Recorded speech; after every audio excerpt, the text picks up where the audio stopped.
Hey, it's Val here, and I'm here with another episode of Red Carpet Ready TV. I'm here with my friend Dowdell at, did I say that right? Yep. Dowdell. Okay. We're at Peak Performance, and we're actually in the conference room where serious things happen, I'm sure, planning and strategy. But I just got my butt kicked, and it was so fun. And he put me through a metabolic workout that took about a total of 6 minutes, and I thought I was going to die. And so I just thought, we should talk a little bit about that type of training and why you do it, and then what you were saying a little bit about how you train the different systems and when you add a new one, because he's got some great tips. First, why don't you just tell him a little bit who you are and what you do? He's super famous, so. My name is Dowdell. I'm the founder and co-owner of Peak Performance here in New York City, and I'm also the co-author of a book called Ultimate You.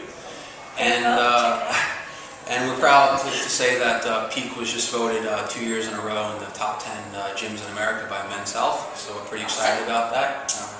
A lot of teamwork went into that. But anyway, I took Val and John through basically a metabolic circuit, and there's a lot of people doing metabolic work now. It's pretty mainstream, I guess, at least in the fitness world on internet.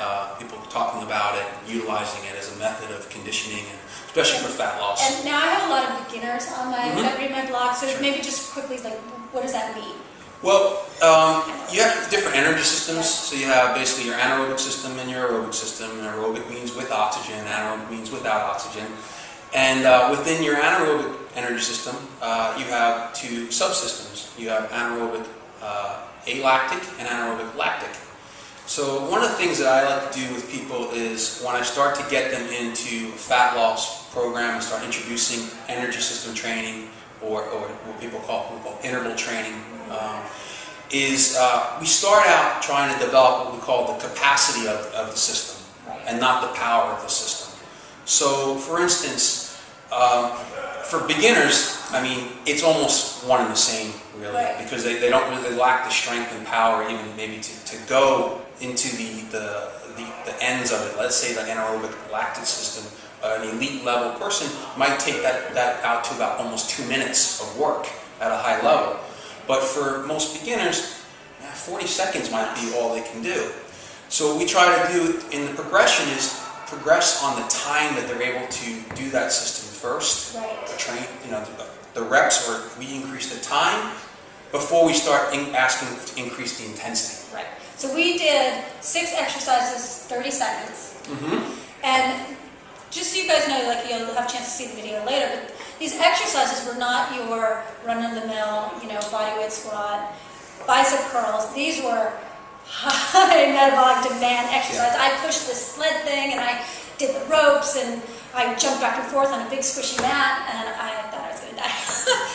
But what was great was, I feel that not only is my heart getting stronger, my lungs getting stronger, but I can just tell I just burned fat, right?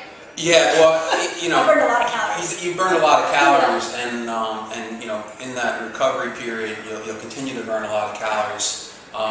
But the one thing that I like about utilizing that kind of training with clients in particular is it keeps it fun. It keeps it interesting. It has a really high return on the investment. So in other words, the amount of calories you'll burn in a short period of time is tremendous. When utilizing like the prowler and the sled and the rope, there's not a huge learning curve on those movements. They're not that demanding in terms of balance and stability some people will utilize. So I can quickly monitor and cut the exercise off pretty quickly if I see them starting to lose the ability to do the exercise. Right. So if someone doesn't have all that, just so that they can feel like we can maybe do a little, they can go home and do a metabolic workout. Give maybe 5 exercises in a row they should do. Okay. For you at home, it could be a body weight prisoner squat. Okay. Hands over the head, squatting down for 30 seconds. Now, the thing about the time method, I like it a lot, but where I start seeing problems with using time as a measure or training variable is people a lot of times just throw form out the window. Right. They just start going for it as fast as they can for the 30 seconds. That's great if you really are really good at the exercise. Right. But if you're a beginner, it's not about going and getting as many as you can. Right. It's about doing as many as you can with good form. Right. That's the Very key. important. So let's say you go from the prisoner squat and then you drop down to either a push-up or a modified push-up. All right? So now you've worked the lower body, biased the lower body in the first one. Right. You went down, now you're biasing the upper body. Right. So in that 30 seconds of lower body work, your lower body is now recovering while you're working your upper body for 30 seconds. Let's say you stand back up, you have a dumbbells and do a swing, Yeah. like a dumbbell swing or a Right. kettlebell swing Yeah. for 30 seconds, or you could do 10 to 12 reps or Right. something like that, whichever you prefer. And then you can go to an upper body exercise. Let's say you're at home and you have bands. Yeah. You can do 30 seconds of band pulls. Yeah. Then maybe you go into jumping jacks Yeah. for 30 seconds.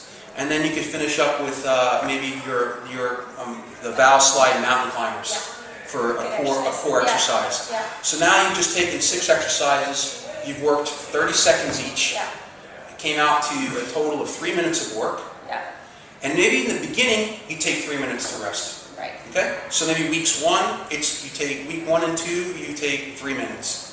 Weeks 3 and 4, you drop to 2 minutes rest. Yeah. Weeks 5 and 6, you're down to 1 minute rest. Now you've done the same workout, but the only variable that you changed, you try and increase the intensity. So if those things are getting easy, you can add dumbbells to the exercise. You can increase the load side. But the main variable that we're looking at is dropping rest period. Right. So we're increasing the amount of work that we're doing in a shorter period of time. Right.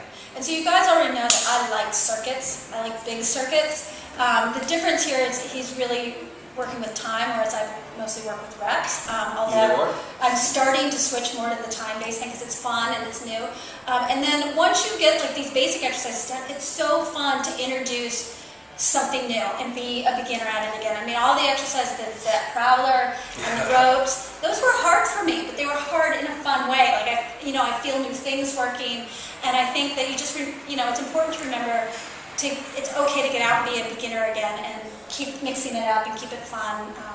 So we keep changing and growing and getting better. I mean, the thing is that the funny thing is that we have to utilize these false environments to mimic what we used to do way back when, which is manual labor. Yeah. So lifting things, tossing things, whatever the case may be, pushing things. So gyms are really, they're basically a synthetic environment. Yeah. Because we're in the city, we don't have access to those things. Right. So people that live in more rural areas, they can do a lot of fun things. Take a stopwatch. Yeah. Maybe it's slinging, chopping wood. Yeah. For 30 seconds and then resting, or it's running up a hill in their backyard. Bottom line, you have access. Take a stopwatch, do it for 30 seconds, recover for 30, 60, 90 seconds, whatever you may need. Maybe you do it based on time. Maybe you do it based on heart rate. You can do either one.